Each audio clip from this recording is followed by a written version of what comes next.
And in the middle of this period, in a mean lynch-oriented South, King and others lifted up a voice and unleashed a beautiful spirit that started to blow across the land. And that spirit beckoned all people to come together. They put King in jail, I think it was in Albany, I'm not sure. But Kennedy called his wife, Mrs. King, and said some kind words. And black people just flowed to the polls, voting for Kennedy in wave upon wave.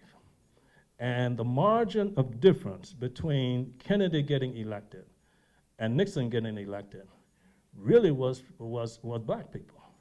That was the margin of difference. I have often wondered, I was in the military in 1962 in the Cuban Missile Crisis. We were in a little coal hole out there in Massachusetts as the bombs were being uploaded on the B-52s.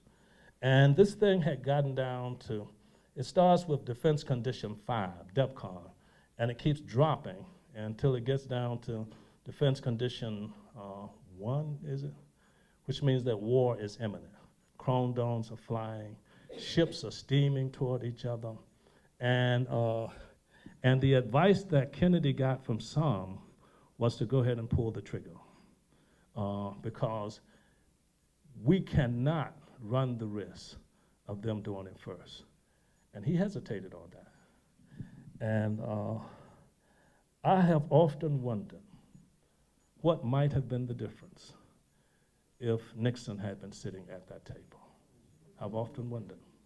And what I want to suggest to you is that that's the power of your slave parents and father. That's the unearned suffering that propelled a spirit to flow across this land and to push a young president who didn't know what he was doing. And Khrushchev almost tricked him, pushed him into office. But that wind was behind his back, and there was enough hesitation, just enough, not to push that button, and gave you and I a little bit more time to do the work that we are supposed to do.